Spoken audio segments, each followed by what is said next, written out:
तो हनुमान बाली तो आ नहीं सकता, मुझे मारने के लिए वह इन दो बहादुरों को भेजा है। तो धरी बटु रूप देख तय जाई, अकह से जान जी सैन बुझाई।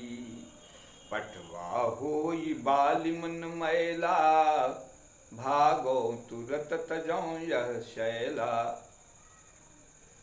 तुरंत भाग जाऊंगा।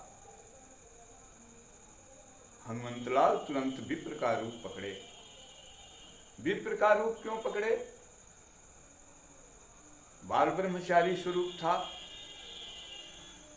इसलिए पकड़े कि वो बहादुर हैं, ब्राह्मण को नहीं मारेंगे। यदि मारेंगे तो इस बात से तो डरेंगे कि ब्रह्म हत्या लगेगी, एक बात। दूसरी बात, यदि विप्र भेष है तो इसमें विप्र का गुण भी होगा। तो यदि विप्र का गुण होगा तो यह ब्रह्मज्ञानी होगा। अगर ब्रह्मज्ञानी है, अगर ब्रह्मज्ञानी है तो मेरा भक्त है, यह मारने योग्य नहीं है। सिर नमा करके हनुमंतलाल प्रश्न करते हैं कि को तुम श्यामल गौर शरीरा, आप सांवली शरीर वाले गोरी शरीर वाले कौन हैं? पहला प्रश्न है। दूसरा, को तुम श्यामल गौ शरीरा, आप श्याम और गौ शरीर वाले कौन हैं जो क्षत्रिय रूप फिरो मंदिरा। इस जंगल में क्षत्रिय का रूप पकड़ करके और साथ ही साथ वीर का भी रूप है।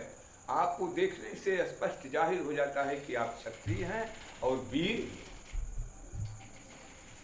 पहला प्रश्न हो गया, को तुम श्यामल गौ। दूसरा प्रश्न आता है कि कठिन भूमि कोमल पदगामी, कौन हेतु बन विचरहु स्वामी। ये भूमि कठिन है, पृथ्वी कठिन है और आपके पैरों को देख रहा हूं तो बहुत ही मुलायम। तो कोमल पैर वाला कंकड़ीली पथरीली जमीन पर तो चलता नहीं, क्योंकि पैर में छाले पड़ेंगे, पैर में पत्थर गड़ेगा, पैर में कंकरीट गड़ेगा, कांटे चुभेंगे, ठोकर लगेंगे, कोई विशेष कारण जरूर होगा। कौन हेतु,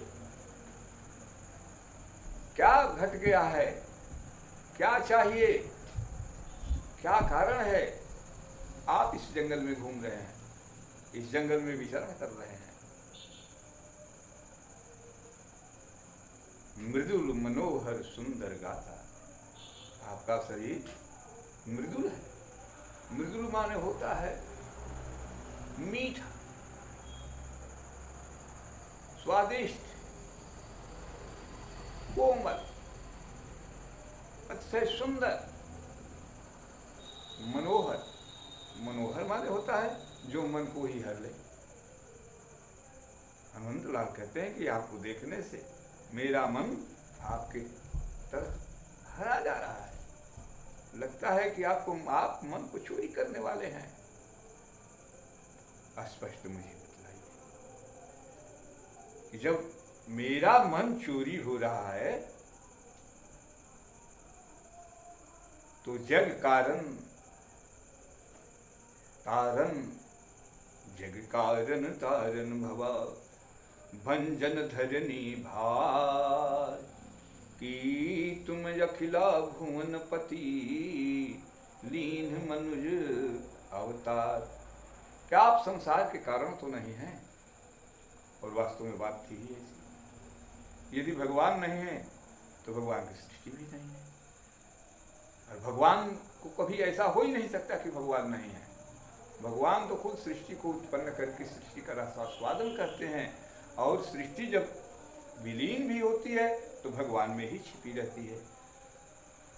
सृष्टि का प्रारंभ और अंत है, लेकिन परमात्मा का प्रारंभ और अंत तो है ही नहीं है, किसी को मालूम ही नहीं। चाहे देवता हो, चाहे संत हो, चाहे ऋषि हो, चाहे वेद है, चाहे पौराण है। भगवान क्या है कोई भी पूर्ण रूप से जान नहीं पाया। भगवान कितना है कोई भी पूर्ण रूप से नहीं जान पाया। इसलिए छोटा सा प्रश्न हनुमंत लाल का है कि जग कारण, क्या आप इस संसार को पैदा करने वाले तो नहीं हैं? तारण भव, भव सागर से तारने वाले तो नहीं हैं? भव माने होता है जन्म और मृत्यु, तारण माने तारने वाले। तारण भव का पूर्ण अर्थ होगा कि जन्म और मृत्यु के चक्र को छुड़ाने वाले। क्या आप जन्म और मृत्यु को छुड़ाने वाले तो नहीं हैं? तो जो जन्म और मृत्यु को छुड़ा देता है वो क्या करता है? वह भगवान के स्वरूप में मिला जाता है। भंजन धरनी भार, इस पृथ्वी पर जो भार पड़ा है उसका विनाश करने वाले तो आप नहीं हैं। पृथ्वी पर क्या भार है? पृथ्वी पर पापाचार का भार है। जो भी धर्म के विपरीत कार्य करता है वह पृथ्वी का भार है। और धर्म के विपरीत जितने भी कार्य होते हैं वो कार्य पृथ्वी पर भार है। वेद शास्त्र पौराणों के विपरीत जो भी कार्य हैं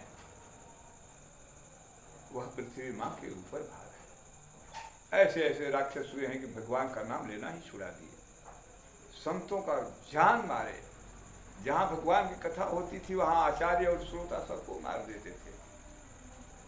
ब्राह्मणों के गांव में आग लगाई जाती थी कि ये वेद पठन पाठन करता है। क्या वेद पाठ धर्म नहीं, धर्म है। और धर्म के विनाशक जहां शिक्षा मिल रही है वेद की, शास्त्र की, पौराण की, ज्ञान की, उन पाठशालाओं में ही आग लगा देते थे। यह पृथ्वी पर भार है। किसी के भी बहन बेटी की तरफ बुरी नजर से देखना धरती के ऊपर पाप है। अपने नियमित कर्म को छोड़ करके अगर विपरीत कर्म को भी कोई भी करते हैं तो वह पृथ्वी के ऊपर भार है। क्योंकि सबके जीने का रास्ता वेद रूपी पुल के ऊपर, जिस तरह से आप किसी पुल पर जाते हैं और पुल से इधर उधर हो जाएंगे तो वह नदी जो है नदी में आप गिर जाएंगे। उसी तरह से यह जो हमारा धर्म सनातन है यह रास्ता बनाया हुआ है।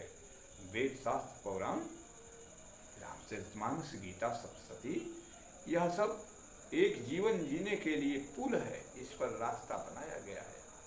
सारी बात बतला दी गई है, जीने के तरीके सारे बतलाए गए हैं। यदि इसको छोड़ेगा कोई तो वही नदी है जन्म मृत्यु वाली। जन्म मृत्यु के चक्कर में वो बन जाएगा। अब जब जन्म मृत्यु होगी तो जन्म मृत्यु के अंदर भूख है, प्यास है, रोग है, व्याधि है,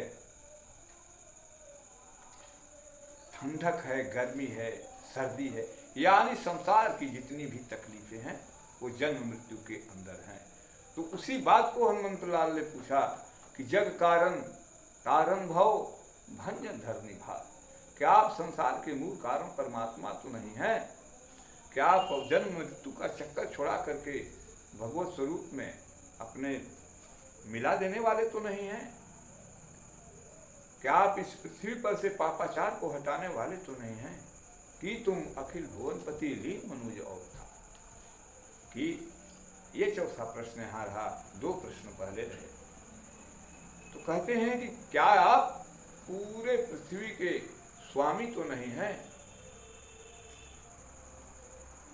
हनुमंत लाल का प्रश्न जब सुनते हैं मर्यादा पुरुषोत्तम श्री रामचंद्र जी, जो संसार के स्वामी हैं, जिनकी एक रोए में एक एक करोड़ ब्रह्मांड है, जिनकी कथा कोई कह नहीं सकता।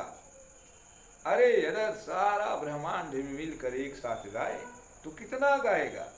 बालू के एक रेत के बराबर। बालू का एक रेत में, बालू का जो रेता है उसमें एक बालू का जो कण है